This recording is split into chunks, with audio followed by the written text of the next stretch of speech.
पाकिस्तान की रात, लाहौर की तंग गलियां और उन गलियों में नंगे पांव चलता एक भिखारी जिसे देखकर लोग नजर फेर लेते थे।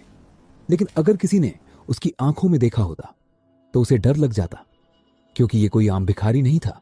यह आदमी पाकिस्तान की सेना आईएसआई और आतंकवाद के दिल में घुस चुका था, और अगर पकड़ा जाता तो ना कोई कोर्ट ना कोई वकील, सीधा मौत। सबसे खौफनाक बात यह थी कि अगर यह आदमी पकड़ा जाता तो भारत सरकार भी उसे पहचानने से इनकार कर देती, क्योंकि वो था एक डीप कवर एजेंट। इस आदमी का असली नाम था अजीत डोभाल, भारत की खुफिया एजेंसी रॉ का वो सिपाही जिसने अपनी पहचान, अपना नाम और अपनी जिंदगी सब कुछ दांव पर लगा दिया। इस कहानी को समझने के लिए हमें वापस जाना होगा उस वक्त में जब यह आदमी भिखारी नहीं था, बल्कि एक साधारण सा लड़का था। 20 जनवरी 1945 उत्तराखंड के एक पहाड़ी इलाके में एक बच्चे का जन्म होता है। पिता भारतीय सेना में अधिकारी, घर में अनुशासन, देशभक्ति और फौज की कहानियां। बाकी बच्चों की तरह यह भी खेलता था, लेकिन एक फर्क था, यह लोगों को बहुत ध्यान से देखता था। कौन क्या सोच रहा है, कौन झूठ बोल रहा है, उसे जल्दी समझ आ जाता था। वो सीख गया था कि अगर जिंदा रहना है तो भीड़ का हिस्सा बनो, ना ज्यादा बोलो, ना अलग दिखो। यही आदत आगे चलकर उसकी सबसे बड़ी ताकत बनी। पढ़ाई पूरी करने के बाद उसने आईपीएस ज्वाइन किया। एक ईमानदार अफसर, तेज दिमाग और अलग सोच। लेकिन उसकी मंजिल थाने तक सीमित नहीं थी।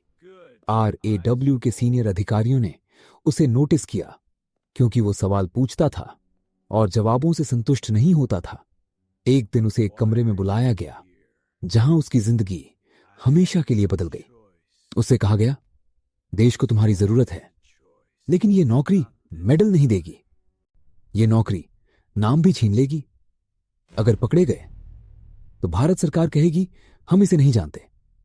ना परिवार, ना पहचान, ना कब्र। कमरे में सन्नाटा था। अजीत डोभाल ने एक पल सोचा और फिर कहा, देश के लिए मंजूर है। इसके बाद शुरू हुई एक ऐसी ट्रेनिंग जो इंसान को तोड़ देती है। भूख, अकेलापन, डर और खामोशी। और फिर आया वो दिन जब उसे कहा गया, अब तुम्हें पाकिस्तान जाना है। इस बार नाम के बिना और वापसी की गारंटी के बिना। यह कोई आम सफर नहीं था, यह सीमा पार करना था, जहां एक कदम आगे मौत हो सकती थी और पीछे लौटने का कोई रास्ता नहीं था। उस रात उसने अपना नाम छोड़ा, अपनी वर्दी छोड़ी और अपनी पहचान भी। अब वो था एक मुसलमान भिखारी जिसका कोई अतीत नहीं था। लाहौर की हवा अलग थी, बोलचाल अलग, नजरें अलग।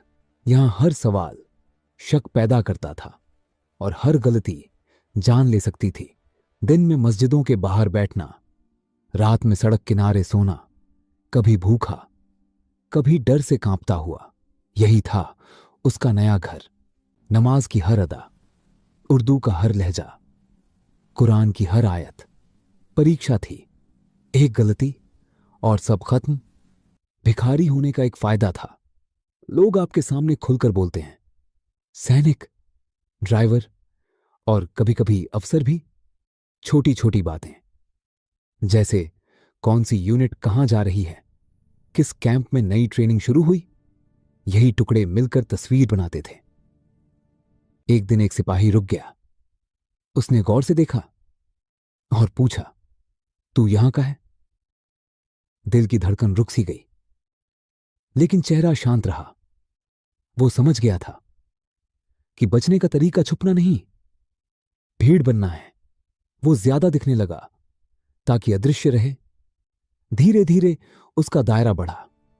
कैंट इलाकों के पास, चाय की दुकानों पर, जहां बातें फुसफुसाहट में होती थीं और वही असली खबर होती थी।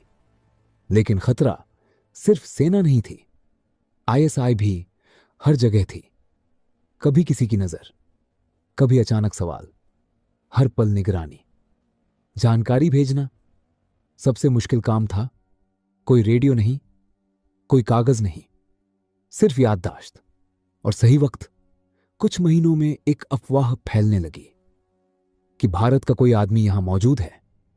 आईएसआई के बीच एक नाम घूमने लगा, भूत।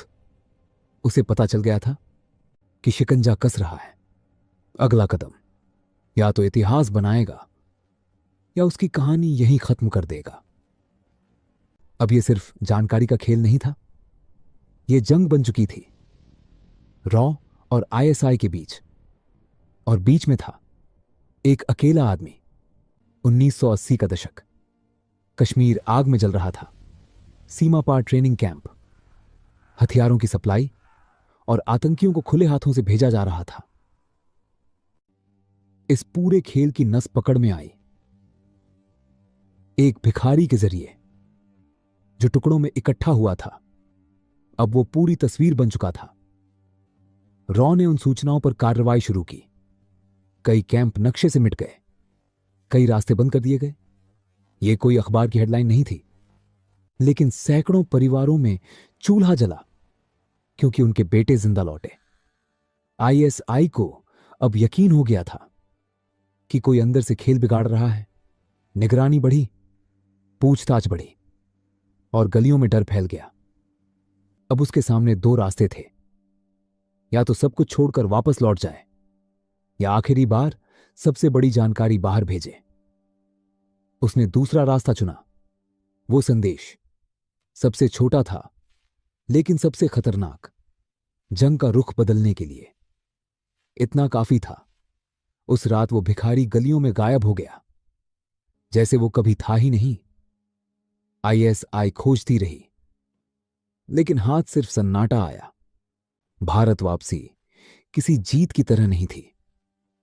कोई स्वागत नहीं, कोई ताली नहीं, क्योंकि उसका नाम अभी भी राज था।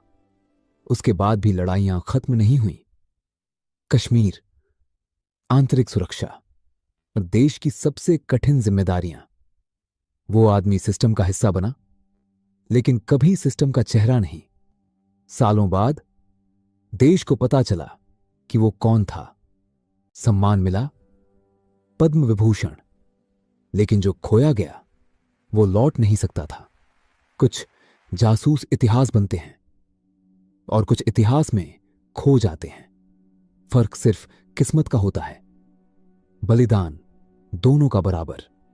जो लोग छाया में लड़ते हैं, उनकी कोई तस्वीर नहीं होती, कोई कब्र नहीं होती, लेकिन उन्हीं की वजह से एक देश चैन की नींद सोता है।